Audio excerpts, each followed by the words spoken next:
Welcome to the Relationships Inside Out podcast with Doctors Gregory Siebert and Kimberly Murray, licensed marriage and family therapists. Join them on this journey as they explore the ins and outs of relationships. Well, welcome to Relationships Inside Out, where today we're going to talk about phubbing, or better known as being on your phone in front of your partner or loved one instead of being present in the moment. Phone snubbing, right? So when I'm sitting with my partner, instead of making eye contact, talking to them, engaging with them, I have my phone right in front of my face. Yeah, and this is developed in, I think, 2012 at the university, like a language team in University of Sydney in Australia. But it really does a good job of, I think, capturing this idea of I'm really snubbing my partners for attention from my phone. But let's talk about like what this entails, how this impacts the relationships. I think about it when you go to a restaurant and you look around and it's not just marital partners, it's kids, it's the whole table is sitting there looking at a phone. We're all perpetrators and victims. See, I've worked on it, especially mealtime. You've done it though. That's like someone telling me that It's they've never true. cut somebody off in traffic. Oh, I've never. Totally kidding. People who say they have, I'm like, you live on a farm and never driven. It's true, especially if we are tired, if we want to check out. And unfortunately, in that process, we might leave our partner feeling isolated, alone, unimportant, undervalued. And what's so interesting about this is, as a species, we're very social. We have strived for that social connection. Yep.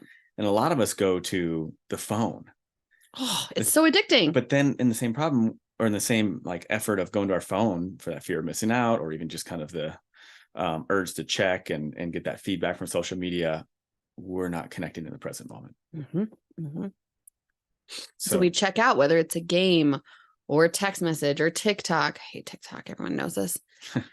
It doesn't matter, right? Yeah. But what it's telling my partner when it's in front of my face and they're trying to talk to me is, you're not important. I'm prioritizing my phone right now over what you're saying or what you need, or over connection.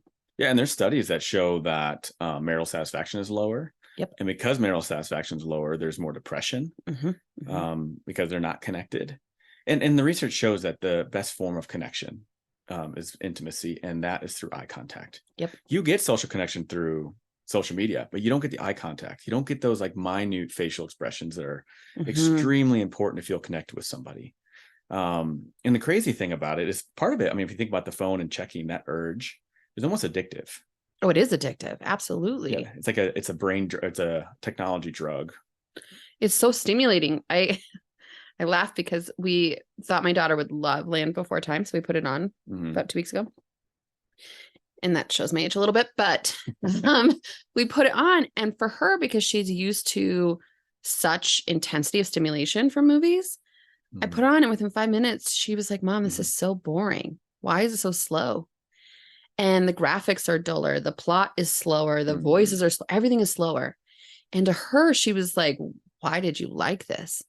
And to me, I have such fond memories of watching that movie ad nauseum. Yeah. And it points to that. The stimulation is different. Yeah. The sound, the colors, the movement, all of it is such greater intensity now. Not just for kids, adults. It actually maps on the brain similar to actual drugs like heroin. Yep. Like it is very scary, especially when you consider that in the developing brains. And there's even some that show that the urge to check is stronger than our urge for sex. I believe it. That is insane. When you tell people there's not going to be a signal, people panic. Panic. But if I say you couldn't have sex, they're like, it's okay. Yeah. But even like if we are talking about going in the woods, right? We love unplugging at different times. But there are people who, no, there's no signal there. There's no service. So when we were living in Tallahassee, Florida, we had to move out of the city because of a hurricane coming in. And so we went up to Alabama and we found a campsite. And as we were driving around, there was these huge, beautiful, like campers, right? 40-foot. All of them had TVs and they're sitting outside watching TV. Yay! I'm like, wait, what? What is this? What is happening? It was the most beautiful glamping I've ever seen. But they were connected, and they're not present, right? At all. People aren't connecting. And what's very interesting about that, there's even research that shows even if the phone's not on, it's in the same room, people report less enjoyable time or connection together. And what's interesting too is the person who's phubbing, who's actually on the phone, also reports less connection. Yeah. Even though, you know, our brain and our urge is like, let's get on social media because I need this feedback right now.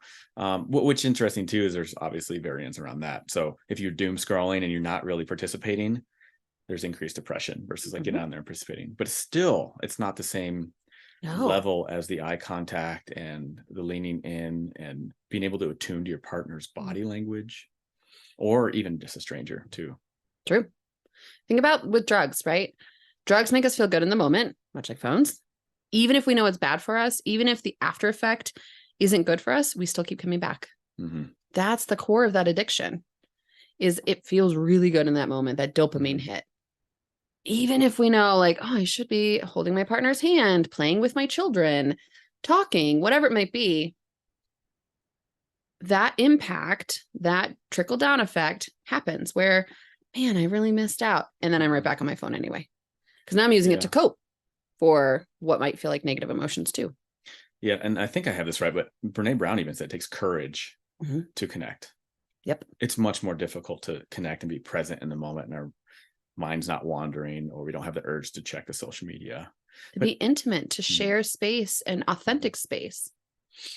Yeah. And when we phub or get on the phones, or if somebody's doing that to us, we feel rejected. And actually that has shown to show map on the brain similar to physical pain. I believe it. When you feel left out, and excluded. And that's what you feel when you're phubbed, excluded. And the people who are phubbing often get perceived as like poor communicators, rude, I guess, if you will. And it has such a negative impact on our marriage. Because imagine if I were disrespectful to my partner in another way over and over again, right? We know that would erode the marriage. What if I talked to them poorly? What if I cursed at them all the time? You could easily look at me and say like, oh, well, that's not good for marriage. But for some reason, we give an excuse to a phone or video games or TV or tablet, right? This doesn't just include phones. This is electronics in general. What are your thoughts on like gender differences? Because they show that women and children are more affected by being phubbed than men, and men find it okay to like have phone calls during conversations and things like that with family. I think this is totally like my own hypothesis. Sure. I think men are more apt to use electronics from my own like anecdotal space. Yeah. And when I hear men say they don't care, maybe, but maybe they just don't report that they care. Yeah. I think it's part of the facade of what we teach men of don't have emotions. But I think it can hurt anybody, right? Or my kids. I've been guilty where I want to just check out some on my phone and my kids will say, Mom, won't you play with me? And I'll say, in a minute. There goes 10 minutes. And then she says, Mom, you said you'd play with me. Oh shit, you're right. Right? It sucks you in. Yeah. And that's true of women and men. Yeah. And when I read that, my own thought went to like the 1950s, like Mad Men, where I'm just like, in that work culture, you're important. It's very much a status. Like you're on the phone, you have important things to do. I need to get this call. And there's something that feels good about that, but you're not present in the moment, which has greater benefit, which the research is showing. And although we've come a long way as a society, I think there's still this expectation. Some men are going to balk at this, but there's still this expectation, by and large, not always, that women are more attending to kids, more doing things around the house, and men get to sit back and chill. Now, that is not every house. I'm not suggesting that at all. My partner is not that way, but that does happen, right? Or sports or TikTok, whatever it might be. But then women are guilty in their own way, right? Of being chatty Cathys or scrolling through Pinterest or whatever it might be. Yeah. I think for women, it might be more covert, and men, it might be more overt. Yeah. I mean, it's interesting how it works in the household. And I think about, non-heterosexual couples, same-sex couples instead, or you still find some of the same trends. Yeah. And one partner do it more. Like for me and my wife, I'll be on my phone phubbing her, and I just look up at the corner of my eye and she's just staring at me, waiting for me to be done. And I'm like, oh my God, this is so sad. She wants my attention. Okay, well, let's put my phone away, and Like that's a real cue. Yeah. And that's what's really hard is a lot of people don't want to talk about it. They just feel it. And this is what's, so when somebody feels left out, and luckily my wife hasn't done this, where do they go for the social connection? Social media. So then they start phubbing because they feel left out. Yep. And they need that connection, and they're not getting it from the partner or the family, whoever they're around. And so, well, I'm going to go there. Yep. And it's hard too, because we'll get that cue, like what you got from your wife. And so then we'll tune really good. And then we have our Apple Watch on and it buzzes on our wrist. Oh. And we get a notification and then we're sucked right back in. Oh, I turned DND, the do not disturb, on my watch. See, that's brilliant. I don't want it. It causes me anxiety. It's too much. I need to do that. Yeah. Because it sucks you in. And kids are just as guilty. Right? Oh, it's far worse. I mean, I worry, going back to the idea of like, this is very similar and maps similar to like actual addiction with drugs on the brain. And we think about how early children are exposed to technology, especially with the busy parent. And you're like, I just need my child to focus for like 5 minutes while I change this load of laundry. Exposed very early. Like, what is that going to do? And I'm sure there's studies that are following this. Oh, and I can't wait to have them come out if they haven't already. Well, impacts social development, eye development, our learning, so many different things because we're sucked into the screens, right? So we hopefully are setting some boundaries or time limits for our kids, but that's not always the case. Yeah. My daughter goes to like a daycare during the summer, and every day she asks, can I take my iPad? But all my friends have their iPad. And I said, no, every day. And it's hard for her because then she's over playing with blocks or dolls or paint, and all her friends are sitting on an iPad. And how many times I walked in and she was literally playing by herself. Oh my God. So it almost ostracized her more in a way because she wasn't sitting shoulder to shoulder staring at a screen. Yeah, I'd hope that the daycare center would know a little bit about this research and try to advocate for more playing and being more present. And when it's younger. So the 5 and unders. So once before they come into grade school, but once they're in kinder, they're in the big kid room and it's a free for all. It's just different. And some childcare centers monitor this and summer programs, some don't, but that's just one example. Yeah. Right. Or grandparents, if they're around grandparents, or my daughter's friends have come over and they're like, Mom, can we have an iPad? No, go outside, go play, go do something to engage that creative social part of your brain. Yeah. But we're so used to it at this point that we assume, or kids assume, this is how we play. Well, it's called social media. So aren't I socializing? Oh, it kills me. Really, I think about social media as a slot machine. You're just getting these little feedbacks and it's like addictive. And you're like, ooh, I got a notification. Ooh, I got a notification. Dopamine hit every time. Dopamine hit, right? Like you said earlier, like it's the instant versus that sitting there and connecting can sometimes be hard. But when we don't do it, the other partner or the other person is feeling alone, not cared about, that they're not important. I mean, literally what we're saying is that, and this isn't really what the person who's phubbing is saying, but it's perceived often as, I'm not a priority. Yep. Not important. I'm not important. You rather text your friends. You're not listening to me. Yeah. I'll hear partners say, no, I'm listening to her or him. I'm just looking at my phone, but I'm still listening. Oh, no, you're not. When this first came up between my wife and I was like, oh, I can do both at the same time. Yeah, absolutely not. No way. Because then she's like, well, then what'd I just say? I'm like, or you catch like a little snippet here or there. So bad. I wish I could multitask. I suck. Multitasking is actually not something that people do well. We think of it as like this gold star, and very few people can do it. Yeah. And this includes on our phones. I'd say some people are better than others, but it's not to the extent that you can actually be fully present and get the benefits of that social interaction. Yeah. But we see people on their phones driving, walking, everywhere. The ones driving kill me because they can literally kill someone else. Right. If anyone's listening and you are texting while driving or scrolling social media, I saw someone the other day watching a TikTok video. Oh. I was like, you're watching a video while on I-25, which is a huge interstate here. You're phubbing all the traffic. Like I just can't handle it. Can't handle it. You're not present in traffic for the other people, and we expect you to be present because if you're present, then we're safe.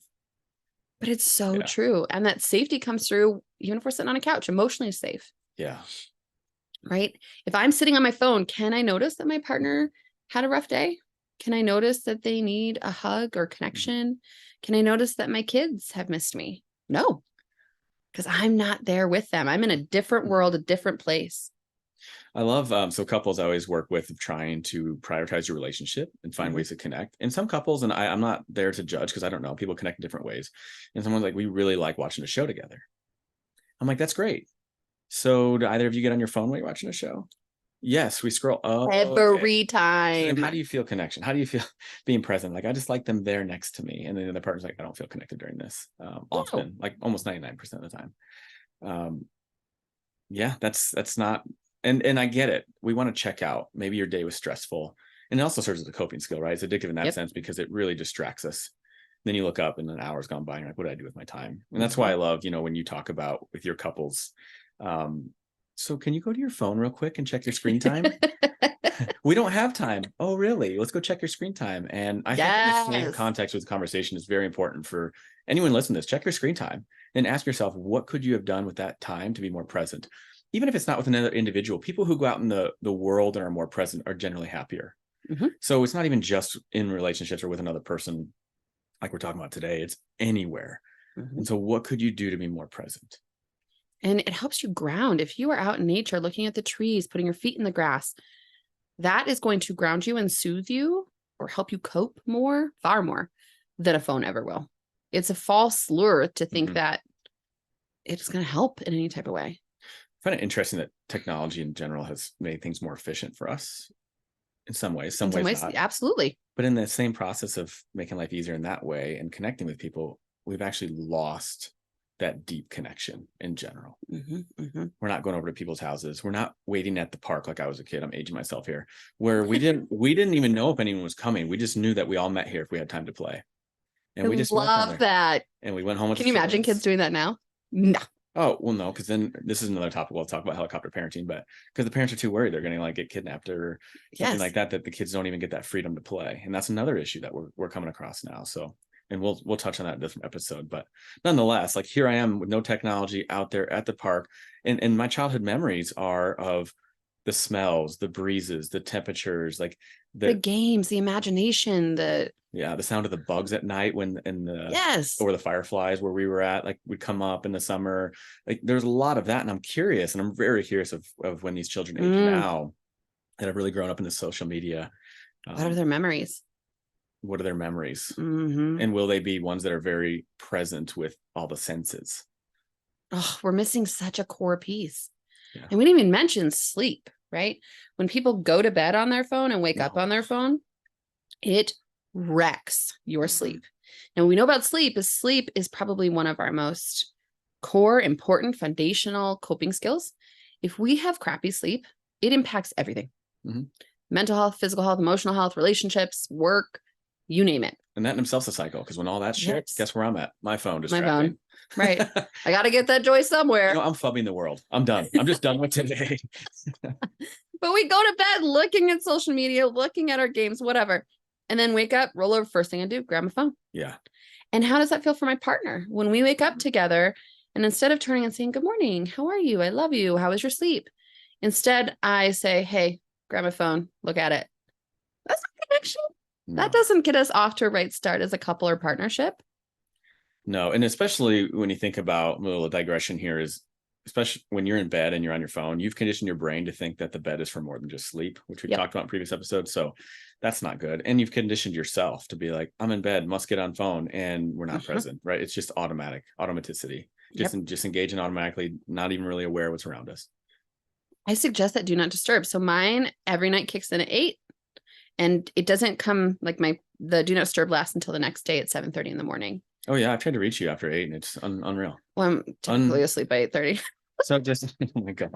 Such an old lady. I just, it's my life. I like a lot of sleep. Yeah. But it's true, right? And that helps me so I don't get those notifications. Am I still guilty of being on my phone past then? Yeah, sometimes I am. But I really try to put it down. So a big part of this is also setting boundaries, right? Where are our no phone zones? The bedroom, mealtime, when we're sitting outside, if we're talking with one another. Having these no phone zones can be so helpful because we both go in with the expectation of phones are away. So I'm not the bad guy for telling you put it away. Yeah. And it creates this safety net around our time as a couple. And the safeguard to say like, nope, our relationship is important, way more important than my phone. So I'm going to put it away. Parenting. Yeah. If I'm with my kids on floor time or we're playing outside, putting it away. Right. Yeah. Super important to set those boundaries and rules and follow them. When I was working with when I work with couples, but I'm thinking of some of the couples I've worked with in the past, some of their peaks have been when my partners put their phone away and we've just had our time together. Granted, and I think this discussion you're talking about boundaries is going to have to be adaptive to somebody's like job and what they're doing. Oh, sure. In case they're on call or something, that's fine. But navigate that together. What does that look like? How do I still get that connection while you are abiding by what you're required to for your job or whatever it might be? And naming it. So if I have to answer because it's work, instead of just answering it and leaving my partner to guess, name it. Hey, this is work calling or whatever. So they know that I'm not just choosing someone else or something else over them, that they know what's going on. Yeah. And communicate. If you feel like you're being phubbed, just communicate and say what's going on for you. You're always on your phone. Super not helpful because now they're going to be on their phone even more. You don't care about me. Yeah, they're going to be on the phone even more. You just create a conflict. They're going to distance further in the phone. But talk to them and be like, hey, like, I don't feel present and connected when we are both on our phones. Key is we, even if you don't feel like you're part of that. And you're really good. Softens it. Yep. And just say like, I would love to spend more time where we're not distracted from technology and just engage. Let's play a card game, board game. Let's go on a walk. Something where we can connect together. Absolutely. And the important piece too is to have compassion for the person who's phubbing. People do not phub with malintent. Right. Let's talk about addiction. Let's just call it an addiction. And we're having the urge. Good. Like we talked about before, stronger than sex. There's compulsions. These are compulsions. They're trying to get in there. And really what it's saying is that they're needing connection and they're not doing it in an effective way.